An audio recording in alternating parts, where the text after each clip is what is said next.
ಹರೇ ರಾಮ.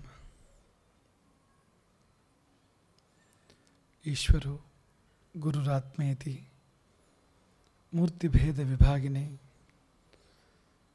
ವ್ಯೋಮವದ್ವ್ಯಾಪ್ತದೇಹಾಯ ದಕ್ಷಿಣಾಮೂರ್ತಯೇ ನಮಃ. ಬದುಕಿನಲ್ಲಿ ಒಟ್ಟು ಏನಿದೆ, ಎಷ್ಟಿದೆ? ಇರುವುದು ಎರಡೇ ಸಂಗತಿಗಳು. ಒಂದು ಹಸಿವು, ಇನ್ನೊಂದು ತೃಪ್ತಿ. ಕೊರತೆ ಮತ್ತು ಹೊರತೆ, ಇದು ಬಿಟ್ಟು ಇನ್ನೇನೂ ಇಲ್ಲ ಜೀವನದಲ್ಲಿ.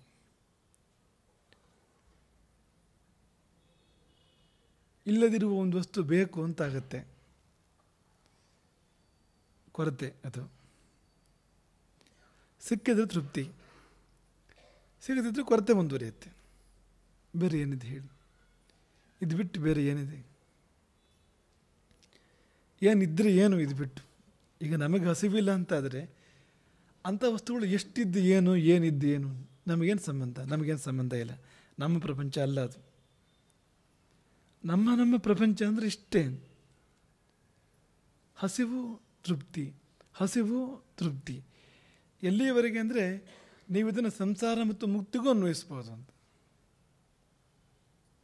ಒಂದು ಮೂಲಭೂತವಾದ ಹಸಿವಿದೆ, ಎಲ್ಲ ಹಸಿವಿಗಿಂತ ದೊಡ್ಡ ಹಸಿವು ಅದು. ಅದು ನನ್ನ ಹಸಿವು. ನಾನೇ ನನಗೆ ಸಿಕ್ಕಿಲ್ಲ, ಇದ್ದರೂ ಕಂಡಿಲ್ಲ.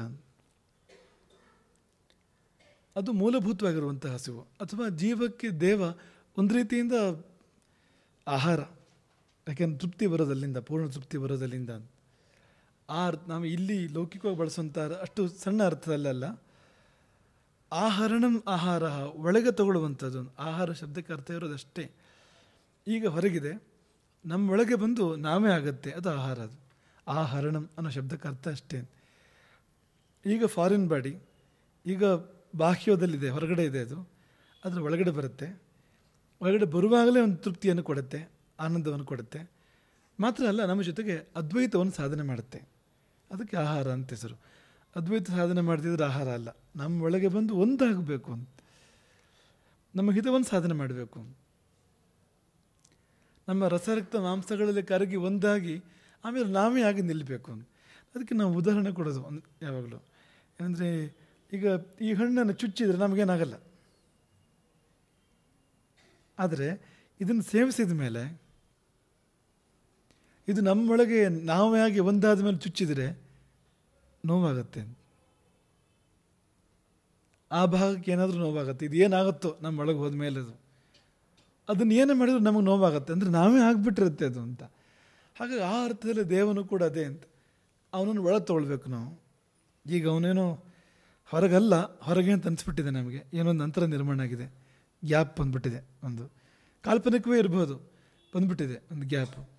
ಆ ಗ್ಯಾಪ್ ಹೋಗಬೇಕು, ಒಳಗೆ ಬರಬೇಕದು, ಮತ್ತು ನಾವೇ ಆಗಬೇಕು ಅದು. ಅಂದರೆ ಇದಕ್ಕೂ ಸಣ್ಣ ವ್ಯತ್ಯಾಸ ಅಂದರೆ, ಇದು ನಮ್ಮಲ್ಲಿ ಕರಗಿ ಒಂದಾಗತ್ತೆ, ಅಲ್ಲಿ ನಾವೇ ಅವನಲ್ಲಿ ಕರಗಿ ಒಂದಾಗ್ತೇವೆ. ಅದು ಇದಕ್ಕೂ ಇರುವ ಅಂತರ. ಅದು ಆ ಹಸಿವಿದೆ ಜೀವಕ್ಕೆ, ಅದೇ ಸಂಸಾರ ಅಂತ. ಅದು ಸಿಗುವವರೆಗೆ ಪೂರ್ಣ ತೃಪ್ತಿ ಇಲ್ಲ. ಹಾಗಾಗಿ ಏನಾಗುತ್ತೆ ಅಂದರೆ, ಪ್ರಪಂಚದಲ್ಲಿ ಏನಾದರೂ ಸಣ್ಣ ಪುಟ್ಟ ಆಸೆ ಇರುತ್ತೆ ನಮಗೆ. ಆ ಆಸೆ ಈಡೇರಿದ ಮೇಲೆ ಮುಂದೆಲ್ಲ ಸುಖ ಅಂತ ಅಂದ್ಕೊಡುತ್ತೆ ನಾವು. ನೋಡಿ, ಹೀಗೆ ಅಲ್ವಾ ಜೀವನದಲ್ಲಿ ಆಸೆಗಳಿರುತ್ತೆ. ಆ ಆಸೆ ಮುಗಿದ ಮೇಲೆ ಆಯಿತು ಅಂತ ಅಷ್ಟೇ ಕಾಣೋದು ನಮಗೆ ಅಂತ, ಅಲ್ಲಿಂದ ಮುಂದೆ ನಮಗೆ ಕಾಣ್ತಾ ಇಲ್ಲ ಅಂತ. ಇದೊಂದಾದರೆ ಆಯಿತು ನನ್ನ ಜೀವನ ಅಂತ. ಸಮಸ್ಯೆ ಇರುತ್ತೆ, ಆ ಸಮಸ್ಯೆ ಮುಗೀತು ಅಂದರೆ ಮುಂದೆ ಫ್ರೀ ಅಂತ ಅಂದ್ಕೊಂಡಿರ್ತೇವೆ ನಾವು ಅಂತ. ಮುಂದೆ ಮುಗೀತು ಅಂತ ಮತ್ತೇನೋ ಇರುತ್ತೆ ಮುಂದೆ ಅಂತ, ಸುಮ್ಮನೆ ಇರುತ್ತೆ ಅದು ಅಂತ. ಸುಖವೂ ಕೂಡ ಹಾಗೆ, ದುಃಖವೂ ಕೂಡ ಹಾಗೆ ಅಲ್ವಾ ಅಂತ. ಯಾಕೆ ತೃಪ್ತಿ ಇಲ್ಲ ನಮಗೆ? ನಾವು ಬಯಸಿದ್ದು ಸಿಕ್ಕಿರೂ ನಮ್ಮ ತೃಪ್ತಿ ಯಾಕಿಲ್ಲ? ಬಯಸಿದ್ದೇ ಸಿಕ್ತು ಅಂತಲೇ ಅಂದ್ಕೊಳ್ಳಿ. ಒಂದು ಕಾರ್ ಬೇಕು ಅಂತಿತ್ತು, ತುಂಬ ಆಸೆ, ತಗೊಂಡೆ ಕಾರನ್ನ. ತಗೊಂಡ ಮೇಲೆ ಇನ್ನು ಜೀವನ ಇಡೀ ನಾನು ನಗ್ತಾ ಇದ್ಬಿಡ್ತೇನಾ? ಬೇಡ. ತಗೊಂಡ ಮೇಲೆ ತಗೊಳ್ಬೇಕಾದ್ರೆ ಇರೋ ಸಂಭ್ರಮ ಇದೆಯಲ್ಲ, ಹಾಗೆ ಮುಂದುವರಿಯುತ್ತೆ ಅದು. ಆ ಕಾರ್ ಬಂದು ದಿನ ಇರ್ಬೋದು, ಮತ್ತೊಂದು 2 ದಿನ ಇರ್ಬೋದು, ಅಷ್ಟೊತ್ತಿಗೆ ಕಡಿಮೆ ಆಗ್ತಾ ಬಂದಿರುತ್ತೆ ಅದು ಚೂರು ಚೂರು. 6 ತಿಂಗಳ ಮೇಲೆ, 2 ವರ್ಷದ ಮೇಲೆ ಯಾಕೆ ನಾವು ಆಮೇಲೆ ಗಿರಾಕಿ ಹುಡುಕ್ತೇವೆ? ಯಾರು ಸೆಕೆಂಡ್ ಹ್ಯಾಂಡ್ ಕಾರ್ ತಗೊಳ್ತಾರಂತ ಯಾಕೆ ಹುಡುಕ್ತೇವೆ? ಆಮೇಲೆ ಆ ತೃಪ್ತಿ ಯಾಕೆ ನಮಗಿಲ್ಲ ಅಂತ ಇನ್ನೇನೋ ಹುಡುಕ್ತೇವಲ್ಲ ಆಮೇಲೆ. ಅಂದರೆ ಅದರ ಹಸಿವಿದೆಯಲ್ಲ, ದೊಡ್ಡ ಹಸಿವಿದೆಯಲ್ಲ, ಆತ್ಮಕ್ಕೆ ಪರಮಾತ್ಮ ಬೇಕು ಅನ್ನೋ ಹಸಿವಿದೆಯಲ್ಲ, ಆ ಹಸಿವು ತಾಯಿ ಹಸಿವು. ಅಂದರೆ ಎಲ್ಲ ಹಸಿವುಗಳ ತಾಯಿ ಅದು ಮರಿ ಹಾಕ್ತಾನೆ ಇರುತ್ತೆ. ಅದು ಸಿಗೋವರೆಗೂ ಪೂರ್ಣ ತೃಪ್ತಿ ಅಂತ ಆಗಲ್ಲ, ಪೂರ್ಣ ಸಮಾಧಾನ ಅಂತ ಆಗಲ್ಲ. ನಾವು ಹುಡುಕ್ತಾನೆ ಇರ್ತೇವೆ, ಇನ್ನೆಲ್ಲೋ ಹುಡುಕ್ತೇವೆ, ಮತ್ತೆಲ್ಲೋ ಹುಡುಕ್ತೇವೆ. ಹುಡುಕ್ತಾ ಇರೋದು ಅದನ್ನೇ, ಅದೇ ಪರಮಾತ್ಮನ್ನೇ ಹುಡುಕ್ತಾ ಇರೋದು ನಾವು. ಅಂದರೆ ಪೂರ್ಣ ಸುಖವನ್ನೇ ಹುಡುಕ್ತಾ ಇರೋದು. ಇದ್ಯಾವುದು ಪೂರ್ಣ ಸುಖ ಅಲ್ಲದೆ ಇರೋದ್ರಿಂದ, ಖಂಡ ಸುಖವಾಗಿರೋದ್ರಿಂದ ಜೀವಕ್ಕೆ ಅದು ಸಾಕು ಅಂತ ಅನ್ಸೋದಿಲ್ಲ, ಮತ್ತೆ ಬೇಕು ಅಂತ ಅನ್ಸುತ್ತೆ. ಹಾಗಾಗಿ ಮುಕ್ತಿ ಅಂದರೆ ಪೂರ್ಣ ತೃಪ್ತಿ. ಮುಕ್ತಿಯ ಹಸಿವು ಅದು ಪೂರ್ಣದ ಹಸಿವು. ಅದು ಒಂಥರ ಹಸಿವು ಕೂಡ ಪೂರ್ಣವೇ. ಹಸಿವು ಕೂಡ ಸ್ವಾರಸ್ಯ ಇದೆ ಹಸಿವಿಗೂ ಕೂಡ ಅಂತ. ಆ ಹಸಿವು ಸಾಧನೆ, ಭಗವಂತನ ಹಸಿವಿದೆಯಲ್ಲ ಅದಕ್ಕೆ ಸಾಧನೆ ಅಂತ ಹೆಸರು. ಭಗವಂತ ಸಿಕ್ಕಿದಾಗ ನಾವು ಅದನ್ನು ಸವಿತೇವಲ್ಲ, ಆ ಭೋಜನ, ಅದು ಮುಕ್ತಿ. ಹಾಗಾಗಿ ಈ ಎರಡು ಸಂಗತಿಗಳನ್ನು ಬಿಟ್ಟರೆ, ಹಸಿವು ತೃಪ್ತಿಯನ್ನು ಎರಡು ಸಂಗತಿಗಳನ್ನು ಬಿಟ್ಟರೆ ಬೇರೆ ಏನೂ ಇಲ್ಲ ಜೀವನದಲ್ಲಿ. ನೀವು ಕೂತ್ಕೊಂಡು ಆಲೋಚನೆ ಮಾಡಿ, ಬೇರೆ ಏನಾದರೂ ಇದೆಯಾ ನನ್ನ ಜೀವನದಲ್ಲಿ? ಇನ್ನೇನು ನನ್ನ ಜೀವನದಲ್ಲಿ ಇರೋದು? ಏನೂ ಇಲ್ಲ, ಇಷ್ಟೇ ಇರೋದು. ಇದನ್ನು ಆಧರಿಸಿದ ದಾನ ಅನ್ನದಾನ ಅಂತ, ಈ ತತ್ವವನ್ನು ಆಧರಿಸಿರ್ತಕ್ಕಂಥದ್ದು ಅಂತ. ಹಾಗಾಗಿ ಅಷ್ಟು ವ್ಯಾಪಕ ಅದು ಅಂತ ಆ ದಾನ ಅಂತ. ಸರಳಾತಿ ಸರಳ. ಅಂದರೆ ಯಾವ ಬಡವನು ಕೂಡ ಮಾಡ್ಬೋದು ಅದನ್ನ ಅಂತ. ಒಂದು ಹೊತ್ತು ಈ ಒಂದು ಗೋವು ಕೊಡೋಕ್ಕೂ ಶಕ್ತಿ ಇದೆಯೋ ಇಲ್ವೋ ಎಷ್ಟೋ ಜನರಿಗೆ ಜೀವನದಲ್ಲಿ. ಮನಸ್ಸು ಬಿಟ್ಕೊಡೋದಿಲ್ಲ ಸುಲಭದಲ್ಲಿ. ಭೂಮಿ ಕೊಡಬೇಕು ಅಂದರೆ ನಮ್ಮಲ್ಲಿ ಎಷ್ಟು ಜನ ಇರ್ಬೋದು ಇಲ್ಲಿ ಭೂಮಿ ಕೊಟ್ಟವರಲ್ಲಿ, ಕೂತವರಲ್ಲಿ. ಲೆಕ್ಕ ತೆಗೆದ್ರೆ ಗೊತ್ತಾಗತ್ತೆ ಅಂತ. ಇದು ಅಂದರೆ ಪದೇ ಆಗುವಂಥದ್ದಲ್ಲ, ಎಲ್ಲರೂ ಮಾಡುವಂಥದ್ದಲ್ಲ ಅಂತ ಗೊತ್ತಾಗ್ಬಿಡುತ್ತೆ ಅಂತ. ಈಗ ನಾವೇ ಹೇಳಿದ್ರೆ ಹೋಗಿ ನಾಳೆ ಒಂದು ಗೋದಾನ ಮಾಡೋದ್ರೆ, ನಾವು ಹೇಳಿದಕ್ಕೆ ನೀವು ಮಾಡ್ತೀರಿ, ಇಲ್ಲ ಅಂತಿಲ್ಲ. ಈಗ ನಾವೇ ಹೇಳ್ತೀವಿ ಗೋದಾನ ಮಾಡಿ ಅಂತ ಹೇಳ್ತೀವಿ, ಭೂದಾನ ಮಾಡ್ತೀವಿ ಅಂತ ಹೇಳ್ತೀವಿ, ಅನ್ನದಾನ ಮಾಡಿ ಅಂತ ಹೇಳ್ತೀವಿ. ನೀವು ಯಾವುದನ್ನು ಕೂಡಲೇ ಮಾಡ್ತೀರಿ ಅಥವಾ ಸುಲಭವಾಗಿ ಮಾಡ್ತೀರಿ ಯಾವುದನ್ನು ಹೇಳಿ. ಅದಕ್ಕೆ ಹೇಳಿದ್ದು ಸರಳಾತಿ ಸರಳ ಅಂತ, ಎಲ್ಲರಿಗೂ ಲಭ್ಯವಿಹುದು ಇದು. ಬಡವರಲ್ಲಿ ಅತಿ ಬಡವನು ಕೂಡ ಅವನು ಅಂದರೆ 4 ರೊಟ್ಟಿ ಅವನಲ್ಲಿ 2 ರೊಟ್ಟಿ ಕೊಡ್ಬೋದು ಅವನು ಅಂತ. ಆಗಲ್ವಾ ಅಂತ? ಯಾಕಾಗಲ್ಲ ಅಂತ? ಅಷ್ಟು ಸರಳ ಅದು. ಮತ್ತು ಪಾತ್ರತೆಯ ಪ್ರಶ್ನೆ ಬಂದಾಗಲೂ ಅದು ತುಂಬ ತಲೆ ಕೆಡಿಸ್ಕೋಬೇಕಾಗಿಲ್ಲ. ಅಲ್ಲಿ ಅನ್ನದಾನ ಮಾಡಬೇಕಾದ್ರೆ ಅಂದರೆ ಈಗ ಬೇರೆ ಈಗ ಹಣ ಕೊಟ್ಟರೆ ಹಣ ದುರುಪಯೋಗ ಮಾಡಿ ಬೇರೆ ಏನಾದರೂ ಮಾಡ್ಬೋದು ಅವನು. ಅಂತಹ ಸೈಡ್ ಎಫೆಕ್ಟ್ಸ್ ಎಲ್ಲ ತುಂಬ ಕಡಿಮೆ ಇರೋಂಥ ದಾನ ಇದು ಅಂತ, ಅನ್ನದಾನ ಅಂತ. ಹಸಿವಾಗಿದೆ ಊಟ ಮಾಡ್ತಾನೆ ಅವನು ಅಂತ. ಏನೂ ಇಲ್ಲ ಅಂತ ಹೇಳೋದಿಲ್ಲ, ಏನೂ ಇಲ್ಲ ಅಂತಲ್ಲ, ಆದರೆ ಅತಿ ಕಡಿಮೆ. ಹಾಗಾಗಿ ಅನ್ನದಾನ ಮಾಡಬೇಕಾದ್ರೆ ಇಂಥವ್ರಿಗೆ ಮಾಡಬೇಡ ಅನ್ನೋ ಥರ ಬಹಳ ಕಡಿಮೆ ಆ ಥರ ಹೇಳಿರುವಂಥದ್ದು. ಕೊಡು ಅಂತಲಿ, ಯಾರು ಅಂತ ನೋಡದೆ ಕೊಡು ಅಂತ. ಹಸಿದು ಬಂದರೆ ಅವನು ಕುಲ ಗೊತ್ತರ ಕೇಳದೆ ಯಾರು ಅಂತ ನೋಡಿದೆ ಬಡಿಸೋವನಿಗೆ ಅಂತಲೇ ಶಾಸ್ತ್ರ ಹೇಳೋದು. ನಪೃಚ್ಛೇದ್ ಗೋತ್ರಚರಣಂ ಸ್ವಾಧ್ಯಾಯಂ ದೇಶಮೇಯ ವಚಾನ್. ಗೋತ್ರ ಕೇಳಬೇಡ, ಚರಣ ಕೇಳಬೇಡ, ಏನು ಅಧ್ಯಯನ ಮಾಡಿದೆ ಏನು ಕೇಳಬೇಡ, ಯಾವ ಊರು ಅಂತಲೂ ಕೇಳಬೇಡ ಅಂತ. ಅವನಿಗೆ ತೃಪ್ತಿ ಆದಮೇಲೆ ಅದರಲ್ಲಿ ಶುರು ಮಾಡು, ಮಾತಾಡೋಕ್ಕೆ ಶುರು ಮಾಡು ಅಂತ. ಈ ಕಪಿಗಳು ಸೀತೆಯನ್ನು ಹುಡುಕ್ತಾ ಹೊರಟಿದ್ರಲ್ಲ ದಕ್ಷಿಣ ದಿಕ್ಕಿಗೆ, ಹನುಮಂತ ಮೊದಲಾದವರು, ಅವರೆಲ್ಲ ಒಂದು ಬಿಲದಲ್ಲಿ, ಕರಡಿ ಬಿಲ, ವೃಕ್ಷ ಬಿಲ ಅಂತ ಹೆಸರು ಅದಕ್ಕೆ, ಒಂದು ಗುಹೆ ಥರ, ಅದರೊಳಗೆ ಹೋಗ್ತಾರೆ ಅವರು. ಹೋದರೆ ಎಷ್ಟು ದಿನ ಆಯಿತೋ ಗೊತ್ತಿಲ್ಲ ಅಂತಲ್ಲಿ. ಎಷ್ಟೋ ಕತ್ತಲೆ, ಆಮೇಲೆ ಎಷ್ಟೋ ಬೆಳಕು, ಆಮೇಲೆ ಏನೇನೋ ವೈಭವದ ವಿಚಿತ್ರವಾದ ವಸ್ತುಗಳು, ವಿಚಿತ್ರ ಲೋಕ ಅದೊಂದು. ಆಮೇಲೆ ಮುದುಕಿ ಸಿಗ್ತಾಳೆ, ಸ್ವಯಂ ಪ್ರಭಾ ಅಂತ ಹೆಸರು, ತಪಸ್ವಿನಿ. ಅಷ್ಟೊತ್ತಿಗೆ ಇವರು ಬದುಕ್ತಾರೋ ಸಾಯ್ತಾರೋ ಅನ್ನೋ ಸ್ಥಿತಿ ಇದೆ ಈ ಕಪಿಗಳು. ಹೊಟ್ಟೆಗಿಲ್ಲದೆ ಯಾವುದೋ ಕಾಲಾಗ್ಬಿಟ್ಟಿದೆ. ಇಲ್ಲಿ ಬರಬೇಕಾದ್ರೆ, ಒಳಗೆ ಬರಬೇಕಾದ್ರೆ ಮರುಭೂಮಿ ದಾಟಿ ಬಂದಿರೋ, ಅಂದರೆ ಬರಗಾಲದ ಪ್ರದೇಶ ದಾಟಿ ಬಂದಿರೋದವರು. ಹಾಗಾಗಿ ಇವರಿಗೇನು ಹೊಟ್ಟೆಗೆ ಇಲ್ಲವೇ ಇಲ್ಲ ಪಾಪ. ಈಗಲೂ ಆಗಲು ಅಂತ ಅಲ್ಲಿ ನೋಡ್ತೀವಿ ನಾವು, ಈ ಸಂಗತಿ ನೋಡ್ತೀವಿ ಅಂತ. ಆಕೆ ಏನೂ ಮಾತಾಡೋದಿಲ್ಲ ಅಂತ. ಮೊದಲು ಫಲ ಮೂಲಗಳನ್ನು ಅಂದರೆ ಅವ್ರು ತಿನ್ನೋಂಥ ಆಹಾರ ಕೊಟ್ಬಿಡ್ತಾರೆ. ತೃಪ್ತಿಯಾಗಿ ತಿಂದ ಮೇಲೆ ಈಗ ಹೇಳಿ ನೀವು ಏನು, ಯಾಕೆ ಬಂದ್ರಿ, ಯಾರು ನೀವು, ಪದ್ಧತಿ ಅದು ಅಂತ. ಅವನಿಗೆ ಹೊಸವಾಗಿರುತ್ತೆ ಪಾಪ. ನಿಮ್ದು ಯಾವ ಗೋತ್ರ ಅಂತ ಕೇಳಿದರೆ ಪಿತ್ತ ನೆತ್ತಿಗೆ ಇರುತ್ತೆ ಅಂತ. ಚೂರ್ಪಾರ ಪಿತ್ತ ಉಳ್ಕೊಂಡಿದ್ರೆ ಒಳಗಡೆಗೆ ಮೊದಲು ಪಡು ಅಂತ. ಹಸಿವು ಅಂದರೆ ಹಾಗೆ ಅಂತ. ಸುಮ್ಮನೆ ಇರೋಕ್ಕೆ ಬಿಡಲ್ಲ, ಬೇರೆ ಏನಾದ್ರು ಮಾಡೋಕ್ಕೆ ಬಿಡಲ್ಲ ಅಂತ. ಅದು ಎಚ್ಚರ ಆಯಿತು ಅಗ್ನಿಗೆ ಅಂದರೆ ನನ್ನ ತೃಪ್ತಿಪಡಿಸಿ ಆಮೇಲೆ ಮುಂದಿನ ಕೆಲಸ. ಬುಭುಕ್ಷಿತಂ ನ ಪ್ರತಿಭಾತಿ ಕಿಂಚಿತು ಅನ್ನೋ ಸೂಕ್ತಿ ಇದೆ ಒಂದು. ಬುಭುಕ್ಷಿತಂ, ಹಸಿವು ತುಂಬ ಆಗಿದ್ದರೆ ನ ಪ್ರತಿಭಾತಿಗೆ, ಅವನಿಗೇನು ಅರ್ಥ ಆಗೋದಿಲ್ಲ ಅಂತ, ಇದು ಬಿಟ್ಟು ಬೇರೆ ಏನೂ ಅರ್ಥ ಆಗೋದಿಲ್ಲ ಅವನಿಗೆ ಅಂತ. ಅಷ್ಟು ತೀವ್ರವಾದದ್ದು ಅಂತ. ಹಾಗಾಗಿ ಅಲ್ಲಿ ಪಾತ್ರತೆ ಬಗ್ಗೆನೂ ತುಂಬ ಯೋಚನೆ ಮಾಡಬೇಕಾಗಿಲ್ಲ. ಊಟ ಹಾಕು, ತೃಪ್ತಿಪಡಿಸೋವನನ್ನು, ಬಂದವನನ್ನು. ಮತ್ತು ಅಗತ್ಯ, ಮೂಲಭೂತ ಅಗತ್ಯ, ಮೊದಲನೇ ಅಗತ್ಯ ಅನ್ನೋ ಹಾಗಿದೆ ಅದು. ಈ ಭೂಮಿ ಹೇಗೂ ಹಾಗೆ ಅಂತ. ಊಟ ಇಲ್ಲದೆ ಹೇಗಿರುತ್ತಾನೆ ಪಾಪ ಯಾರಾದರೂ. ಈ ಬಾಡಿ ಕೂಡ ಒಂದು ಗಾಡಿನೇ ಅದು. ಅದು ನಡಿಬೇಕು ಅಂದರೆ ಅದಕ್ಕೆ ಫ್ಯೂಯಲ್ ಬೇಕಲ್ಲ, ಇಂಧನ ಬೇಕಲ್ಲ ಅದಕ್ಕೆ. ಅದೇ ಇದು ಅನ್ನ ಅಂದರೆ. ಹಾಗೆ ಮೊದಲನೇ ಅಗತ್ಯ ಅಂತ. ಈ ಬಾಡಿಯ ಗಾಡಿ ಹೇಗೆ ಅಂದರೆ ಅದು ನಡೀತಾ ಇರಬೇಕು ಅಷ್ಟೇ. ಅದು ನಿಂತುಬಿಟ್ರೆ ನಿಂತು ಹೋಯ್ತು ಅಷ್ಟೇ. ಅದು ಇವತ್ತು ಒಂದಿನ ಎಷ್ಟು ದಿವಸದಿಂದ ಉಸಿರಾಡ್ತಾ ಇದ್ದೀನಲ್ಲ, ಇವತ್ತು ಒಂದಿನ ಫ್ರೀ ಇದ್ದು ಬಿಡ್ತೀನಿ ಅಂತ ಅನ್ನೋಕ್ಕಾಗತ್ತಾ ಹೇಳಿ? ಆಗತ್ತಾ ಹೇಳಿ? ಪ್ರಾಣಾಯಾಮ ವಿಶಾರದರಾಗಿ ಜೀವನ ದಾಟ ಶಕ್ತಿ ಇದ್ದರೆ ಪ್ರಾಣಾಯಾಮ ಮಾಡಿ ಆಗ್ಬೋದು, ಅಷ್ಟು ಬಿಟ್ಟರೆ. ಅದಿಲ್ಲ ಅಂದರೆ ಒಂದು ನಿಮಿಷವೂ ಕೂಡ ಉಸಿರಾಡದೇ ಇರೋದಕ್ಕೆ ಅವಕಾಶ ಇಲ್ಲ. ಗಾಡಿ ನಡೀತಾ ಇರಬೇಕು ಅದು ಅಂತ. ಮನಸ್ಸು ಕೆಲಸ ಮಾಡ್ತಾ ಇದೆಯಲ್ಲ, ಹಗಲು ಒಂದೇ ರಾತ್ರಿ ಒಂದೇ ಕೆಲಸ ಮಾಡ್ತಾ ಇದೆಯಲ್ಲ ಮನಸ್ಸು. ನಮಗೆ ಮನಸ್ಸಿನ ಬಗ್ಗೆನೂ ತುಂಬ ಕನಿಕರ ಬರೋದು ಅಷ್ಟು ಸರ್ತಿ. ಪಾಪ ಅದಕ್ಕೆ ರೆಸ್ಟೇ ಇಲ್ವಲ್ಲ ಅದಕ್ಕೆ ಅಂತ. ಎಲ್ಲಿ ರೆಸ್ಟ್ ಅದಕ್ಕೆ? ಆಗಲಿ, ಈಗ ರೆಸ್ಟ್ ಇಲ್ಲ ಅಂದರೆ ಸರಿ, ಇನ್ನೊಂದು ಒಳ್ಳೆ ಕೆಲಸ ದಿನ ಇಡೀ ಮಾಡ್ತಾ ಇದ್ದಾನೆ ಅಂತಂದರೆ ರೆಸ್ಟ್ ಇಲ್ಲದೆ ಮಾಡಿದರೂ ಕೂಡ ಒಂದು ಅದಕ್ಕೊಂದು ಸಾರ್ಥಕತೆ ಇದೆ. ಮಾಡೋದೇನಪ್ಪ ಅಂದರೆ ಕೆಲಸಕ್ಕೆ ಇಲ್ದಿರೋ ಕೆಲಸಕ್ಕೆ ನಾವು ಬಳಸೋದು ಅದನ್ನು ಪಾಪ. ಈಗ ಇಡೀ ದಿನ ಮನಸ್ಸು ಕೆಲಸ ಮಾಡ್ತಾ ಇದೆಯಲ್ಲ, ನಿದ್ದೆ ಮಾಡಿದಾಗಲೂ ಕೆಲಸ ಮಾಡ್ತಾ ಇದೆ ಅಂತ ಹೇಳೋದು ನಾವು. ನಿದ್ದೆ ಮಾಡಿದಾಗಲೂ ಮನಸ್ಸಿಗೆ ರೆಸ್ಟ್ ಇಲ್ಲ ಪೂರ್ತಿ. ಯಾಕೆಂದರೆ ಅವನ ಹೆಸರು ಕರೆದ್ರೆ ಎಚ್ಚರ ಆಗುತ್ತಲ್ಲ, ಅದೇ ಹಾಕೋದು. ಯಾವುದೋ ಹೆಸರು ಕರೆದ್ರೆ ಎಚ್ಚರ ಆಗಲ್ಲ, ಅವನ ಹೆಸರು ಕರೆದ್ರೆ ಎಚ್ಚರ ಆಗುತ್ತೆ. ಅಂದರೆ ಆಗಲೂ ಮನಸ್ಸು ಎಚ್ಚರವಾಗಿದ್ದು ನನ್ನ ಹೆಸರು ಕರೆದ್ರೆ ಓ ಅನ್ನೋ ಥರದ್ದು ಏನೋ ಇದೆ ಒಳಗಡೆಗೆ, ಕೆಲಸ ಮಾಡ್ತಾ ಇದೆ ಅದು ಅಂತ. ಪೂರ್ತಿ ರೆಸ್ಟ್ ಇಲ್ಲ ಅದಕ್ಕೆ. ಹೋಗಲಿ, ಅಷ್ಟೆಲ್ಲ ಕೆಲಸ ಮಾಡಿದ್ದಿಲ್ಲ, ದಿನ ರಾತ್ರಿ ಜೀವನ ರೆಡಿ ಮಾಡ್ತಾ ಇದ್ದಿಲ್ಲ, ಅಲ್ಲಿ ಎಷ್ಟು ಕನ್ಸ್ಟ್ರಕ್ಟಿವ್ ಏನು ಅದರಲ್ಲಿ ನೆಟ್ ಏನು ಒಂದು ಇಡೀ ದಿವಸದಲ್ಲಿ ತೆಗಿರಿ ನೋಡೋಣ. ನೀವು ಇಡೀ ದಿನ ಬಂದ ಥಾಟ್ಸ್ ಇದೆಯಲ್ಲ ನಿಮಗೆ, ಅದರಲ್ಲಿ ಉಪಯೋಗ ಆಗುವಂಥದ್ದನ್ನು ತೆಗಿರಿ. ಎಷ್ಟಿರ್ಬೋದು ಉಪಯೋಗ? ಒಂದು 90% ಇರ್ಬೋದಾ ಉಪಯೋಗ ಆಗುವಂಥದ್ದು? ಇಡೀ ದಿನ ಬರೋ ಯೋಚನೆಗಳಲ್ಲಿ ಜೀವನಕ್ಕೆ ಬೇಕಾಗುವಂಥದ್ದು 90% ಇರ್ಬೋದಾ? ಒಂದು 50%, ಅರ್ಧ. ಇಡೀ ದಿನ ಬಂದು ಹೋದ ಏನೇನೋ ಇದೆಯಲ್ಲ ಥಾಟ್ಸ್ ಇದೆಯಲ್ಲ, ಒಂದು ಅರ್ಧ ಪ್ರಯೋಜನ ಇದೆಯಾ ಆ ಥರ? ಬೇಕಾದ್ರೆ ಒಂದು ವ್ಯಾಲ್ಯೂಯೇಷನ್ ಹಾಕಿ ನೀವು, 1 ಗಂಟೆ ನಂತರ 1 ಗಂಟೆಯಲ್ಲಿ ಏನೇನು ಯೋಚನೆ ಮಾಡಿದೆ ಅಂತ. ಏನು ಯೋಚನೆ ಮಾಡಿದೆ ಅಂತಲೂ ಗೊತ್ತಾಗಲ್ಲ, ಅಷ್ಟು ಬೇಗ ಹೋಗ್ತಿರುತ್ತದು ಗಾಡಿ. ಅದು ಅಂದರೆ ಅಷ್ಟು ಕೆಲಸ ನಡೀತಾ ಇದೆ ಅಂತ ಪಾಪ. ಅದಕ್ಕೆ ಮನಸ್ಸಿನ ಬಗ್ಗೆ ಹೇಳಿದ್ದು, ಅಷ್ಟು ಕೆಲಸ ಮಾಡ್ತಾ ಇದೆ ಅಂತ. ಶರೀರ ಮನಸ್ಸು ಅನ್ನುವ ಎರಡು ಪ್ರಧಾನ ಸಾಧನಗಳು ಆತ್ಮಕ್ಕಿರುವಂಥದ್ದು. ಆತ್ಮದ ನಂತರದ ಲೇಯರ್ ಮನಸ್ಸು, ಅದರ ನಂತರದ ಲೇಯರ್ ಶರೀರ ಅಂತ. ಪ್ರಧಾನವಾಗಿ ಇದು ಎರಡು. ಏನೂ ಅದಕ್ಕೆ ಒಂದು ಕ್ಷಣ ಕೂಡ ಬಿಡುವಿಲ್ಲ, ಇಂಧನ ಬೇಕು. ಹಾಗಾಗಿ ಕೆಲಸ ಮಾಡದೇ ಇರೋಂದರೆ ಸಾಧ್ಯವೇ ಇಲ್ಲ, ಬರೋದೇ ಇಲ್ಲ ಅದಕ್ಕೆ ಅಂತ. ಅದಕ್ಕೆ ಹೇಳಿದ್ದು, ನಿಂತು ಹೋದರೆ ನಿಂತು ಹೋಯ್ತು ಅಂತ. ಹೃದಯದ ಬಡಿತ ಅರ್ಧ ಗಂಟೆ ಇಲ್ಲ ಅಂದರೆ ಮುಂದೇನು? ರಕ್ತ ಪರಿಚಲನೆ ಇಲ್ಲ ಅಂದರೆ, ನಾಡಿ ಮಿಡಿತ ಇಲ್ಲ, ಪಲ್ಸ್ ಇಲ್ಲ ಅಂದರೆ ಎಷ್ಟೋ ಹೊತ್ತು ಮುಂದೇನು?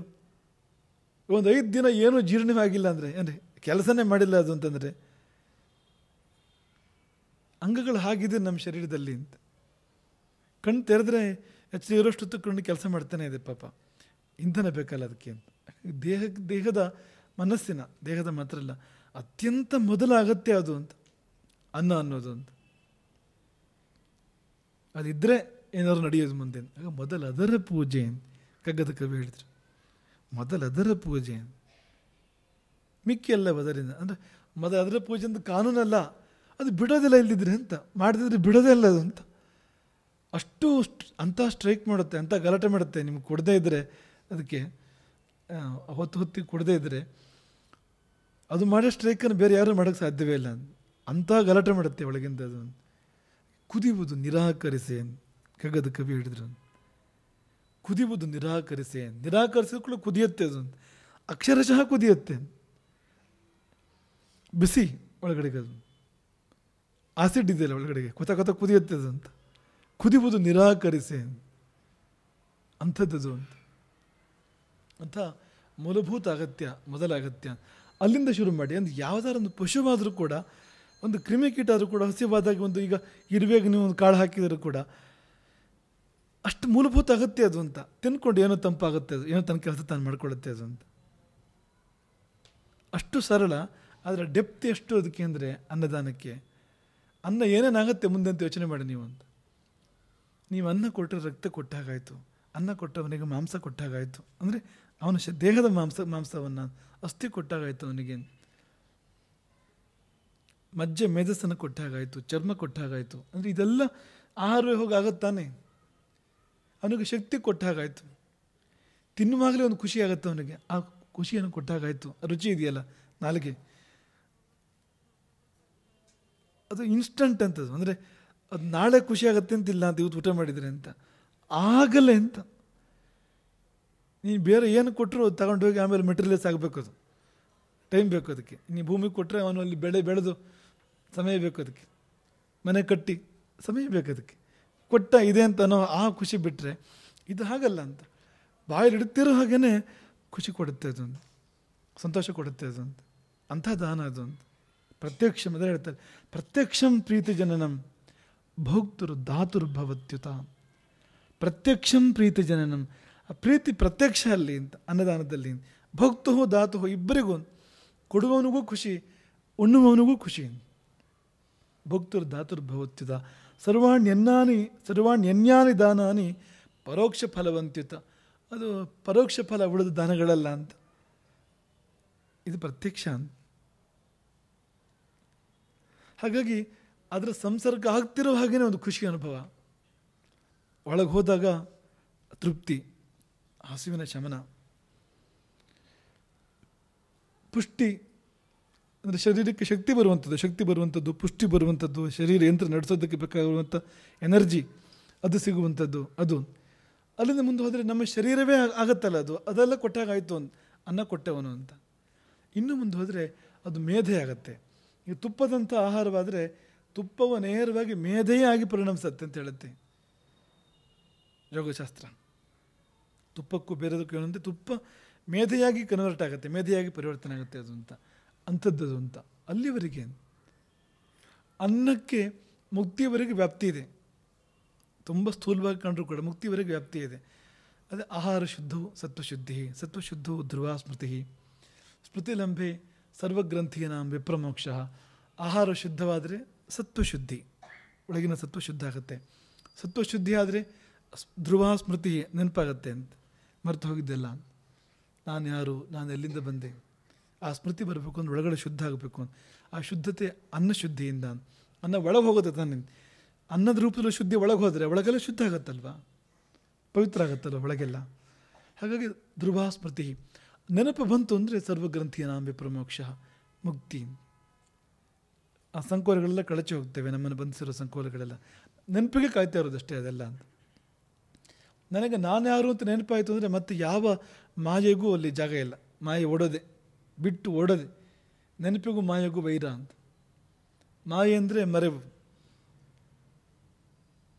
ಜ್ಞಾನ ಅಂದರೆ ನೆನಪು ಅಂತ. ಹೊಸ ಜ್ಞಾನ ಬರುತ್ತೆ ಅಂತ ಏನಿಲ್ಲ ಅಂತ. ನೆನಪಾಗೋದು ಅಂತ, ನಾನು ಯಾರು ಅಂತ ನಮ್ಗೆ ನೆನಪಾಗೋದು. ಅವನನ್ನು ನೋಡಿದ್ದೇ ಮೊದಲು, ಪುನಃ ನೋಡಿದಾಗ ನೆನಪಾಗೋದಷ್ಟೇ. ಇದೇ ಅದು ಅಂತ ನೆನಪಾಗೋದು ಅಂತ. ಸಏವ ಅಂತ, ಸೋಹಂ ನೆನಪೋದು, ಅವನೇ ನಾನು. ಸೋಹಂ ಅಂದರೆ ಸಹ ಅಹಂ, ಅವನೇ ನಾನು, ಅದೇ ನಾನು ನೆನಪಾಗೋದು ಅದು ಅಂತ. ಅಲ್ಲಿವರೆಗೆ ವ್ಯಾಪ್ತಿ ಇದೆ ಅದು. ಮತ್ತು ಈಗ ಮುಕ್ತಿ ಅಥವಾ ಸಾಕ್ಷಾತ್ಕಾರ ಅನ್ನೋದು ಆತ್ಮದ ಸ್ಥಿತಿ ಮಾತ್ರ ಅಲ್ಲ, ಅದು ಮನಸ್ಸಿನ ಸ್ಥಿತಿ ಕೂಡ ಹೌದು, ದೇಹದ ಸ್ಥಿತಿ ಕೂಡ ಹೌದು. ಅದನ್ನು ಬಲ್ಲವರು ಎಷ್ಟು ಚೆನ್ನಾಗಿ ನಿರೂಪಣೆ ಮಾಡ್ತಾರೆ ಅಂದರೆ, ಧರ್ಮ ಅಂದರೆ ಏನು ಅಂದರೆ ಒಂದು ಕಂಡೀಷನ್ ಅದು ಅಂತ, ಒಂದು ಸ್ಥಿತಿ ಅದು. ಒಂದು ಧರ್ಮ ಅಂದರೆ ಸ್ಥಿತಿ ಅಂದರೆ, ಈಗ ನಮ್ಮ ದೇಹದಲ್ಲಿ ಎಷ್ಟು ಧಾತುಗಳಿದೆ, ಚರ್ಮ, ಮಾಂಸ, ರಕ್ತ, ಧಾತುಗಳಿದೆಯಲ್ಲ, ಇಷ್ಟಿಷ್ಟು ಅಂತ ಒಂದು ಲೆಕ್ಕ ಇದೆ ಅದಕ್ಕೆ. ಆ ಕಾಂಬಿನೇಷನ್ ಇದೆಯಲ್ಲ, ಪ್ರಮಾಣ ಇದೆಯಲ್ಲ ಅದಕ್ಕೆಲ್ಲ, ಆ ಪ್ರಮಾಣಕ್ಕೆ ಬಂದು ನಿಂತರೆ ತಾನಾಗಿ ಜ್ಞಾನೋದಯ ಆಗುತ್ತೆ ಅಂತ ಹೇಳ್ತಾರೆ. ತಾನಾಗಿ. ಈಗ ಅದು ವ್ಯತ್ಯಾಸ ಆಗಿಬಿಟ್ಟಿದೆ. ಅದು ಐಡಿಯಲ್ ಕಾಂಬಿನೇಷನ್ ಅದಿಲ್ಲ ಇವತ್ತು. ಎಲ್ಲ ಅಸ್ತವ್ಯಸ್ತ ಇದೆ ಅದು. ಎಷ್ಟೆಷ್ಟು ಇರಬೇಕು, ಹೇಗಿರಬೇಕು, ಇದಿಷ್ಟಿದ್ರೆ ಅದೆಷ್ಟು ಇರಬೇಕು, ಅದೆಷ್ಟು. ಹಾಗೆ ತಾನೆ ಒಂದು ಅಡುಗೆ ಅಂದರೆ, ಒಂದು ಪಾಯಸ ಅಂದರೆ, ಇನ್ನೊಂದು ಸಾರು ಅಂದರೆ ಎಷ್ಟೆಷ್ಟು ಅಂತ ಲೆಕ್ಕ ಇದೆ ಅದಕ್ಕೆ ಅಂತ. ನೀರಿಷ್ಟು ಹಾಕು, ಬೇಳೆ ಇಷ್ಟು ಹಾಕು, ಸಾಂಬಾರು ಇಷ್ಟು ಹಾಕು, ಉಪ್ಪು ಇಷ್ಟು ಹಾಕು, ಲೆಕ್ಕ ಇದೆ ಅಲ್ಲ ಅದಕ್ಕೆ. ಆ ಲೆಕ್ಕ ಸರಿ ಇದ್ದಾಗ ಅದಕ್ಕೊಂದು ರುಚಿ ಬರುತ್ತೆ ನೋಡಿ. ಸ್ಥಿತಿ ಧರ್ಮ ಅದು ಅಂದರೆ ಅದು ಅಂತ. ಯಾವುದೋ ಒಂದು ಸ್ಥಿತಿ ಏರ್ಪಡಬೇಕಾದ್ರೆ ಅಷ್ಟೇ ಬಂದು ಸೇರಬೇಕು ಅಲ್ಲಿಗೆ ಅಂತ, ಆವಾಗ ಆ ಸ್ಥಿತಿ ಏರ್ಪಡುತ್ತೆ ಅಂತ. ಇಲ್ಲೂ ಕೂಡ ಅದೇ ಕಥೆ ಅಂತ. ದೇಹದಲ್ಲಿ ಅಷ್ಟೇ ಆಯಾ ಧಾತುಗಳು ಅಷ್ಟಕ್ಕಿದ್ದಾಗ ಧಾತು ಸಾಮ್ಯ ಅಂತ ಹೇಳ್ತಾರೆ. ಅದಕ್ಕೆ ಧಾತು ಸಾಮ್ಯ ಅಂದರೆ ಈಗ ಕೆಲವರು ಹೇಳ್ತಾರಲ್ಲ ಸಮಾನತೆ, ಅಂಥ ಸಮಾನತೆ ಅಲ್ಲದು. ಅಂಥದ್ದೆಲ್ಲ ಪ್ರಪಂಚದಲ್ಲಿ ಎಲ್ಲೂ ಇಲ್ಲ. ಅಂಥ ಸಮಾನತೆ ಉಂಟಾ ಎಲ್ಲಾದರೂ? ಇಲ್ಲವೇ ಇಲ್ಲ. ಸೃಷ್ಟಿಯ ಮೂಲ ತತ್ವಕ್ಕೆ ವಿರುದ್ಧ ಅದು. ಈಗ ನಾವು ಯಾವಾಗಲೂ ಹೇಳೋದು ಅಂತ, ಈಗ ಆಹಾರ ತಗೊಂಡಾಗ ಕಮ್ಯುನಿಸಮ್ ಇಲ್ಲಿ ನಮ್ಮ ಶರೀರದಲ್ಲಿ ತಂದು ಎಲ್ಲ ಸಮಾನವಾಗಿ ಹೋಗಬೇಕು, ಎಲ್ಲ ಕಡೆಗೂ ಆಹಾರ ಸಮಾನವಾಗಿ ಬೆಳವಣಿಗೆ ಆಗಬೇಕು. ಅಂದರೆ ಹೇಗೆ ಅಂದರೆ ಕೈ ಎಷ್ಟು ಬೆಳೆಯುತ್ತೋ ಮೂಗು ಅಷ್ಟೇ ಬೆಳಿಬೇಕು ಅಂತ ಉಂಟಾ ಎಲ್ಲರೂ? ಆಗತ್ತಾ? ಇಲ್ವೇ ಇಲ್ಲ ಅಂತ. ಎಲ್ಲೂ ಇಲ್ಲದಿರೋದು ಯಾಕೆ ಮಾತಾಡ್ತೀರಿ? ಸುಮ್ಮನೆ ನೀವು ಮಾತಾಡ್ಬೋದು, ಪುಸ್ತಕ ಬರಿಬೋದು ಅಷ್ಟೇ, ಮತ್ತು ಬೇರೆ ಏನಾಗಲ್ಲ ಅದರಿಂದ. ಜೀವನದಲ್ಲಿ ಇಲ್ಲ ಅದು. ಹುಟ್ಟುವ ಮಗು ಚಿಕ್ಕದು ಅಂತ ನೀವು ಅಲ್ಲಿ ಏನು ಯಾವ ಥರ ಸಮತೆ ತರೋದು? ನೀವು ತಾಯಿಗಿರೋಷ್ಟು ತೂಕ ಇರಬೇಕು ಅಂತ ಹೇಳೋಕ್ಕಾಗತ್ತಾ? ಆಗತ್ತಾ ಅದು ಅಂತ? ತಾಯಿ ತಿನ್ನೋದನ್ನೇ ಮಗು ತಿನ್ನೋಕ್ಕಾಗತ್ತಾ ಮಗುವಿಗೆ? ಅದನ್ನ ಇಲ್ಲ ಅಂತ. ಸೃಷ್ಟಿ ಅಂದರೆ ವೈವಿಧ್ಯ ಅಂತ. ಆ ನಿಜವಾದ ಕಮ್ಯುನಿಸಮ್ ಎಲ್ಲಿದೆ ಅಂದರೆ ಮುಕ್ತಿಯಲ್ಲಿದೆ. ಅದನ್ನು ಸಾಧನೆ ಮಾಡಬೇಕು ನಾವು. ಅಲ್ಲಿ ಎಲ್ಲ ಒಂದೇ. ಸಮುದ್ರಕ್ಕೆ ಹೋಗಿ ಸೇರಿದ ಮೇಲೆ ಗಂಗೆ ಬೇರೆ ಅಲ್ಲ, ಯಮುನೆ ಬೇರೆ ಅಲ್ಲ, ಬೇರೆ ಮಾಡಿ ತೋರ್ಸೋಕ್ಕೂ ಆಗಲ್ಲ. ನಿಜವಾದ ಸಮತೆ ಅಲ್ಲಿದೆ. ಅಲ್ಲಿ ಹೋಗಿ ನೋಡಿ ಅದನ್ನು, ಅದು ಸಾಧನೆ ಮಾಡಿ ಅನುಭವಿಸಿ ಕೊನೆಗೆ ಹೋಗಿ. ಇಲ್ಲಿ ಇಲ್ಲ. ಇಲ್ಲಿ ಗಂಗೆ ಅಂದರೆ ಗಂಗೆನೇ, ಯಮುನೆ ಅಂದರೆ ಯಮುನೆನೇ. ನೀವು ಲ್ಯಾಬೊರೇಟರಿಗೂ ಟೆಸ್ಟ್ ಮಾಡಿದ್ರೆ ಬೇರೆ ಬೇರೆ ಥರ ಬರುತ್ತೆ. ಅದು ಒಂದೇ ಥರ ಬರೋದಿಲ್ಲ. ಅದು ಗಂಗೆ ಕೂಡ ಒಂದೇ ಥರ ಬರೋದಿಲ್ಲ, ಉದ್ದಕ್ಕೂ ವ್ಯತ್ಯಾಸ ಬರ್ಬೋದು ಅಲ್ಲಿಂದ ಅಲ್ಲಿಗೆ. ಅದಿಲ್ಲ ಅದು ಅಂತ. ಹಾಗಾಗಿ ಆ ತರಹ ಧಾತು ಸಾಮ್ಯ ಅಲ್ಲ. ಅದದು ಎಷ್ಟಿರಬೇಕು ಅಷ್ಟಿರಬೇಕು ಅಂತ. ಮೂಗು ಎಷ್ಟಿರಬೇಕು ಅಷ್ಟಿರಬೇಕು. ಮೂಗು ಅರ್ಧನೇ ಇದ್ಬಿಟ್ರೆ ಚೆನ್ನಾಗಿರಲ್ಲ. ಕೈಯೂ ಅಷ್ಟೇ, ಅದು ಇಲ್ಲಿವರೆಗೆ ಬರಬೇಕು. ಅದು ರಾಮನಂಥವರಾದರೆ ಈ ಮಂಡಿವರೆಗೂ ಬರ್ಬೋದಂತೆ ಕೈಯದು.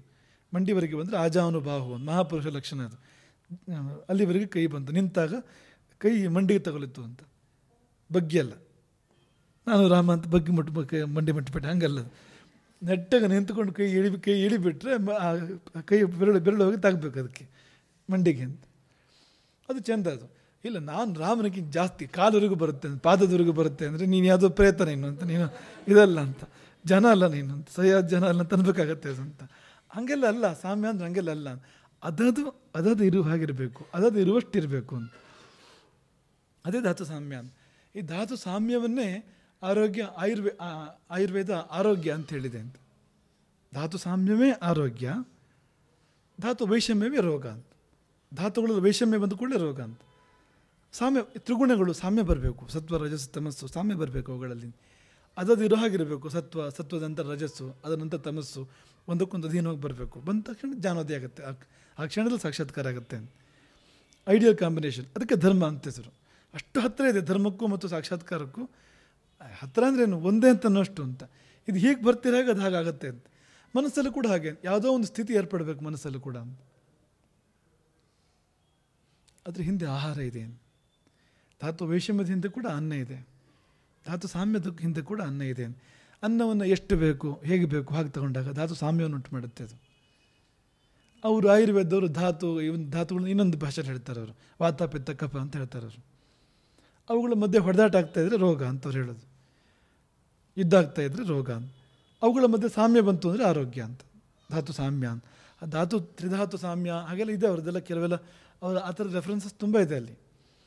ಹಾಗಾಗಿ ಅಂತಿಮವಾಗಿ ಅನ್ನದಿಂದ ಆಗಬೇಕಾಗಿರೋದು ಅದು ಅಂತ. ಧಾತು ಸಾಮ್ಯ ಅಂತ. ಎಲ್ಲೆಲ್ಲಿಗೆ ಎಷ್ಟೆಷ್ಟು ಬೇಕು ಅಷ್ಟೆಷ್ಟು ಹೋಗುವ ಹಾಗೆ ತಗೊಳ್ಬೇಕು ನಾವು ಅದನ್ನು ಅಂತ. ಹಾಗಾಗಿ ಅದಕ್ಕೆ ಹೇಳೋದು, ಅನ್ನದಾನದ ಬಗ್ಗೆ ಹೇಳ್ತಾ ಈಗ ಬೇರೆ ಕಡೆ ದಾನಗಳನ್ನು ಹೋಗಿ ಬೇಡಿ ತಗೊಳ್ಳೋಂಥದ್ದು ಅನ್ನೋದು ಆ ಥರ ಇಲ್ಲ ಅದು. ಆದರೆ ಅನ್ನದ ಬಗ್ಗೆ ಏನು ಹೇಳ್ತಾರೆ ಅಂದರೆ, ಯಾಚೇತ ಶ್ರೋತ್ರಿಯಸ್ಯ ಅನ್ನಂ. ಒಬ್ಬ ಜ್ಞಾನಿ ಇದ್ದರೆ, ಒಬ್ಬ ಸಾಧಕನೋ ಜ್ಞಾನಿಯೂ ಇದ್ದರೆ ಬೇಡಿ ತಿನ್ನು ಅಲ್ಲಿ ಹೋಗಿ ಅಂತ. ನಿನ್ನ ಮನೇಲಿ ಬೇಕಾದಷ್ಟು ಇರ್ಬೋದು, ಆದರೆ ಆ ಅನ್ನದ ಯೋಗ್ಯತೆ ಇಲ್ಲ ನಿನ್ನ ಅನ್ನಕ್ಕೆ ಅಂತ. ಅಲ್ಲಿ ಹೋಗಿ ಬೇಡಿ ತಿನ್ನು. ಯಾಚೇತ ಶ್ರೋತ್ರಿಯಸ್ಯ ಅನ್ನಂ. ಯಾಕೆಂದರೆ ಆ ಅನ್ನ ನಿನಗೆ ಧಾತು ಸಾಮ್ಯವನ್ನು ಉಂಟು ಮಾಡಿಕೊಡುತ್ತೆ. ಆ ಅನ್ನ ಒಳಗೆ ಬಂದಾಗ ಎಷ್ಟೋ ಒಳ್ಳೇದು ಮಾಡುತ್ತೆ ನಿನಗೆ. ಯಾಕೆಂದರೆ ಅಂಥಲ್ಲಿಂದ ಬಂದಿದೆ ಅದು ಅಂತ. ಪ್ರಸಾದದ ಊಟ ಅಂದರೆ ಬೇರೆ ಅಲ್ವಾ? ದೇವರು ನೈವೇದ್ಯ ಮಾಡಿ ಪ್ರಸಾದ, ಹೆಸರೇ ಪ್ರಸಾದ ಅಂತ. ಅದಕ್ಕೆ ಪ್ರಸನ್ನತೆ, ಪ್ರಸಾದ, ಸಾಮ್ಯ ಅಂತ. ಧಾತು ಪ್ರಸಾದ ಅಂತಲೂ ಹೇಳ್ತಾರೆ. ಧಾತುಗಳಲ್ಲಿ ಪ್ರಸನ್ನತೆ, ಧಾತುಗಳು ತಿಳಿಯಾಗೋದು, ಕದಳಿರುವ ಧಾತುಗಳು ತಿಳಿಯಾಗೋದು, ಪ್ರಸನ್ನವಾಗೋದು. ಪ್ರಸಾದ ಅಂದರೆ ಅದು ಅಂತ. ಅದನ್ನು ತಗೊಂಡಾಗ, ಪ್ರಸಾದವನ್ನು ತಗೊಂಡಾಗ ರಾಮನ ಮುಂದೆ ಇಟ್ಟಿರೋದು ತಗೊಂಡಾಗ ಅದು ಈಗ ರಾಮನ ಮುಂದಿದ್ದಾಗ ರಾಮನ ದೃಷ್ಟಿ ಬಿದ್ದಿದೆ ಅಲ್ಲಿ. ಅದು ನಮ್ಮೊಳಗೆ ಬಂದಾಗ ನಮಗೆ ಒಳ್ಳೇದು ಮಾಡಲೇಬೇಕು. ಅದು ರಾಮನ ಸಂಬಂಧ ಬಂತಲ್ಲಿ, ವ್ಯಾಪ್ತಿ ಇದೆ ಅಷ್ಟು ಅಂತ. ಹಾಗಾಗಿ ಅನ್ನದಾನ ಎಲ್ಲಿವರೆಗೆ ಅಂದರೆ ಊಟ ಮಾಡುವಾಗ ನೆಕ್ಕಿ ಊಟ ಮಾಡಬಾರದು ಅಂತ. ಬಾಳೆಯನ್ನು ಪೂರ್ತಿ ಅಂದರೆ ಬಾಳೆ ಎಲೆಯಲ್ಲಿ ಏನು ಇಲ್ಲ ಅಂತ ಮಾಡಿ ಹೋಗಬಾರ್ದು. ಯಾಕೆ ಅಂತ ನಾನು ತಿಳ್ಕೊಳಕ್ಕೆ ಹೋದ್ವು. ಆದರೆ ಬಲ್ಲವರು ಏನು ಹೇಳ್ತಾರೆ ಅಂದರೆ, ಯಾಕೆ ಅಂದರೆ ಉಳಿಯಲಿ, ಅದು ಯಾರಿಗಾರು ಸಿಗಲಿ ಅಂತ.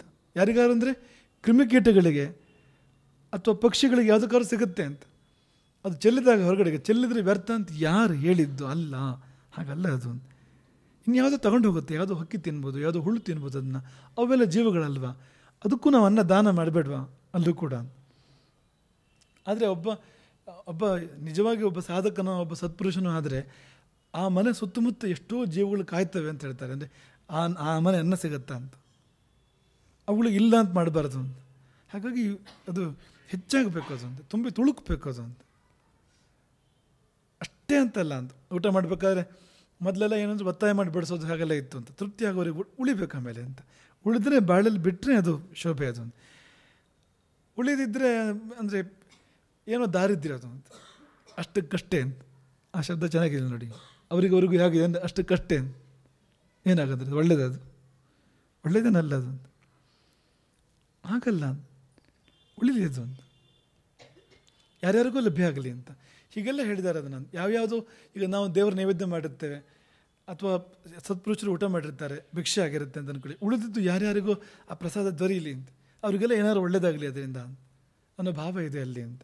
ಹಾಗಾಗಿ ಅಷ್ಟು ಶ್ರೇಷ್ಠವಾಗಿರುವಂಥ ಒಂದು ವಸ್ತು ಅನ್ನ ಅಂದರೆ ಅಷ್ಟು ಸಾಮಾನ್ಯವಾಗಿರೋ ಒಂದು ವಸ್ತು. ಏನಾಗತ್ತೆ ಅಂದರೆ ಶ್ರೇಷ್ಠವಾದ ಸುಲಭವಾಗಿ ಸಿಕ್ಕಿದ ಕೂಡಲೇ ಮತ್ತೇನಿಲ್ಲ, ಅದರ ಮಹತ್ವ ಅರ್ಥ ಆಗಲ್ಲ. ಮಹತ್ವ ಅರ್ಥ ಆಗದಿದ್ದಾಗ ನಮಗೆ ಅದರ ಪೂರ್ಣ ಫಲ ಬರೋದಿಲ್ಲ. ಈ ಮೂಲಭೂತ ವಿಷಯಗಳಿದೆಯಲ್ಲ ಅನ್ನದಂಥದ್ದು, ಅದಕ್ಕಾಗೋದು ಹಾಗೆ ಅಂತ. ಈಗ ವಿಶೇಷ ಅಂದರೆ ಯಾವುದು ಅಂದರೆ ಮೈಸೂರು ಪಾಕ್ ವಿಶೇಷಪ್ಪ, ಕೇಸರಿ ಬಾತ್ ವಿಶೇಷ ಅಲ್ವಾ. ಅನ್ನ ಸಾದಾ ಊಟ ಇವತ್ತು ಅನ್ನ ಸಾರು ಮಜ್ಜಿಗೆ ಅಂತ. ಅನ್ನದ ಯೋಗ್ಯತೆ ಕಡಿಮೆ. ಹಾಗಾದರೆ ಮೈಸೂರು ಪಾಕ್ ಯೋಗ್ಯತೆ ಜಾಸ್ತಿ. ನಾಳೆಯಿಂದ ಅನ್ನವನ್ನು ಹೊರಗಿಟ್ಟು ಮೈಸೂರು ಪಾಕನ್ನು ತಿನ್ನು. ಎಷ್ಟು ದಿನ ತಿಂತಿ? ಒಂದು ದಿನ ತಿನ್ನೋಕ್ಕಾಗತ್ತೆ ನಿನಗೆ? ತಿಂದು ಸರಿ ಇರ್ತೀಯ? ಆಯಿತು, ರುಚಿ ಯಾವ್ದು ಜಾಸ್ತಿ? ಅದೆಲ್ಲ ಸರಿಯಪ್ಪ ನೀವು ಹೇಳೋದು. ಮೈಸೂರು ಪಾಕ್ ರುಚಿ ಜಾಸ್ತಿ ಅದು. ಸರಿ, ಒಂದು ಪರೀಕ್ಷೆ ಏರ್ಪಡಿಸೋಣ. ಈಗ ದಿನ ಮೈಸೂರು ಪಾಕ್ ತಿನ್ನು ನೋಡೋಣ. ಬೇರೆ ಊಟ ಮಾಡು, ಮೈಸೂರು ಪಾಕ್ನು ತಿನ್ನೋದು ದಿನ. ನಿಮ್ಗೆ ಎಷ್ಟು ದಿವಸ ರುಚಿ ಆಗುತ್ತದು? ಅದು ಅನ್ನ ಹಾಗಲ್ಲ. ಜೀವನ ಪರ್ಯಂತ ಉಂಡ್ರು ಇನ್ನು ಉಣ್ಬೇಕು ಅನ್ಸತ್ತಲ್ಲ ಅದನ್ನು. ಹಾಲು ಜೀವನ ಪರ್ಯಂತ ಕುಡಿದಿರ್ತೀವಿ, ಇನ್ನೂ ಕುಡಿಬೇಕು ಅನ್ಸತ್ತಲ್ಲ. ಅದು ಎಷ್ಟು ರುಚಿ ಇರಬೇಕು ಅದು ಅಂತ. ಅಲ್ಲೇ ಇದೆ ಅಂತ. ನಾವು ತೂಕ ಹಾಕಿದರೆ ಅಲ್ಲೇ ಇದೆ ಅಂತ. ಒಟ್ಟು ಅನ್ನವೇ ಹೀಗಾಗಿಬಿಟ್ಟಿದೆ ಅಂತ. ಅದ್ರ ಬಗ್ಗೆ ನಮಗೇನು ಇಂಪಾರ್ಟೆನ್ಸ್ ಇಲ್ಲ ಜೀವನದಲ್ಲಿ. ಮನುಷ್ಯನ ಜೀವನ ಯಾಕೆ ಹೀಗಾಯಿತು ಅಂದರೆ ಮುಖ್ಯವಾದ್ದನ್ನು ಅವನು ಗೌಣವಾಗಿ ನೋಡ್ತಾನೆ ಮತ್ತು ಗೌಣವಾದ್ದನ್ನು ಮುಖ್ಯವಾಗಿ ನೋಡ್ತಾನೆ. ಯಾವುದಕ್ಕೆ ಎಷ್ಟು ಪ್ರಾಮುಖ್ಯ ಕೊಡಬೇಕು ಮನುಷ್ಯ ಅದನ್ನು ಕೊಡೋದಿಲ್ಲ, ಮತ್ತು ಯಾವುದಕ್ಕೆ ಕೊಡಬಾರ್ದು ಅದು ಕೊಟ್ಬಿಡ್ತಾನೆ. ಹೀಗಾಗಿ ಮನುಷ್ಯ ಹಾಳಾದ ಅಂತ. ಜೀವನದಲ್ಲಿರೋ ಮುಖ್ಯವಾದ ದೋಷ ಯಾವುದು ಅಂದರೆ ಇದೇ ಅಂತ. ಯಾವುದಕ್ಕೆ ಎಷ್ಟು ಗೌರವ ಕೊಡಬೇಕು ಕೊಡದೇ ಇರೋದು, ಗೌರವ ಕೊಡಬೇಕಾದಲ್ಲಿ ಕೊಡದೇ ಇರೋದು, ಕೊಡಬಾರದಲ್ಲಿ ಕೊಡೋದು. ಅಂದರೆ ಗೌರವ ಕೊಡಬಾರದ ಜಾಗ ಅಂತಲೇ ಇಲ್ಲ ಪ್ರಪಂಚದಲ್ಲಿ. ಅಷ್ಟು ಬೇಡ ಅದಕ್ಕೆ ಅಂತ, ಅದಕ್ಕಿಂತ ಜಾಸ್ತಿ ಕೊಡಬೇಡ ಅದಕ್ಕೆ, ಅಲ್ಲಿಡು ಅದ್ರ ಜಾಗ ಅದು ಅಂತ. ಈ ಚಪ್ಪಲಿ ಎಷ್ಟು ಒಳ್ಳೆಯದಾದರೂ ತಲೆ ಮೇಲೆ ಇಟ್ಕೊಂಡು ಹೋಗೋದು ಸರಿಯಲ್ಲ. ಅದು ನಾನು ಖಾಲಿ ಒಳ್ಳೆ ಚಪ್ಪಲಿ ಖಾಲಿ ಹಾಕು ಅಂತಷ್ಟೇ. ಒಂದು 1000 ರೂಪಾಯಿ ಚಪ್ಪಲಿ ಇದು ಕೈಗೆ ಹಾಕ್ಕೊಂಡು ಹೋಗೋಕ್ಕಾಗತ್ತ? ಆಗಲ್ಲ ಅಲ್ವಾ ಅಂತ. ಏನು ಚೆನ್ನಾಗಿರಲ್ಲ ನೋಡಿ ಅಂತ. ಅದ್ರ ಜಾಗ ಅದು ಅಂತ. ಚಪ್ಪಲಿಗೆ ಅವಮಾನ ಅಂತಲ್ಲ ನಾವು ಹೇಳ್ತಿರೋದು. ಚಪ್ಪಲಿ ಗೌರವ ಯಾವುದು ಅಂದರೆ ಖಾಲಿ ಹಾಕ್ಕೊಳ್ಳೋದು ಅಂತ. ಅದು ಅಗೌರವ ಅಲ್ಲ, ಅದು ಗೌರವವೇ. ಅದಕ್ಕೂ ಕಷ್ಟ ಆಗುತ್ತೆ ನೀವು ಕೈಗೆಲ್ಲ ಹಾಕ್ಕೊಂಡ್ರೆ. ಅದಕ್ಕೂ ಹೊಂದಾಣಿಕೆ ಆಗಲ್ಲ ಅಲ್ಲಿ ಅಂತ. ಅದಕ್ಕೆ ಹೊಂದಾಣಿಕೆ ಆಗೋ ಜಾಗ ಅದು ಅಂತ, ಕಾಲು ಅಂತ. ನಮ್ಮ ಜೀವನದಲ್ಲಿ ನಾವು ಹೀಗೆ ಮಾಡ್ತಾ ಇಲ್ಲ ಅಂತ. ಹಾಗಾಗಿ ಅತಿ ಮುಖ್ಯವಾದ ವಸ್ತುಗಳು ಉಪೇಕ್ಷಿತ ಆಗ್ತಾ ಇದ್ದಾವೆ ನಮ್ಮ ಜೀವನದಲ್ಲಿ. ಅತಿ ಮುಖ್ಯವಾದ ಹೆಚ್ಚಿನ ಸಂಗತಿಗಳು ಉಪೇಕ್ಷಿತವಾಗ್ತಾ ಇದ್ದಾವೆ. ಅಲ್ಲಿಂದ ನಮಗೆ ಅಶಾಂತಿ ಬರೋದು, ಅಲ್ಲಿಂದ ಕಷ್ಟಗಳು ಬರೋದು ನಮಗೆ ಅಂತ. ಈ ಅನ್ನವೆನ್ನುವುದು ಅತ್ಯಂತ ಮುಖ್ಯವಾಗಿರುವಂಥದ್ದು. ಅಂದರೆ ಅದಕ್ಕಿಂತ ಮುಖ್ಯವೇ ಇಲ್ಲವೇ ಅನ್ನೋಷ್ಟರ ಮಟ್ಟಿಗೆ ಮುಖ್ಯ. ನೀವು ದೇವರನ್ನು ಮರೆತು ಬಿಡಿ, ಅನ್ನವನ್ನೇ ಪೂಜೆ ಮಾಡಿ, ಅನ್ನವನ್ನೇ ಗೌರವಿಸಿ ಸಾಕು, ನೀವಲ್ಲೇ ಹೋಗಿ ತರ್ತೀರಿ ನೀವು. ಅದು ದೇವರೇ, ಅದು ಅನ್ನಂ ಬ್ರಹ್ಮ ಉಪನಿಷತ್ತು ಹೇಳಿದ್ದು ಅದು ಭಗವಂತನೇ. ಅದು ಇಲ್ಲದಿದ್ದರೆ ನಿಮಗೆ ತೃಪ್ತಿ ಬರ್ತಿರ್ಲಿಲ್ಲ. ನಿಮ್ಗೆ ಆ ಸಂತೋಷ ಇದೆಯಲ್ಲ, ಆ ತೃಪ್ತಿ ಇದೆಯಲ್ಲ, ಆ ಪುಷ್ಟಿ ಇದೆಯಲ್ಲ, ಆ ಶಕ್ತಿ ಇದೆಯಲ್ಲ, ಆ ಅದ್ವೈತ ಇದೆಯಲ್ಲ, ಇಷ್ಟೂ ಕೂಡ ಒಂದು ವಸ್ತುವಿನಲ್ಲಿ ದೈವತ್ವ ಇಲ್ಲದಿರೋಕ್ಕೆ ಸಾಧ್ಯವೇ ಇಲ್ಲ. ದೇವರೇ ಅದು ಅಂತ ನಾವು ಮರ್ಯಾದೆ ಕೊಡ್ತಾ ಇಲ್ಲ. ಯಾಕೆ ತಿರುಗಾಡ್ತಾ ಊಟ ಮಾಡಬಾರ್ದು,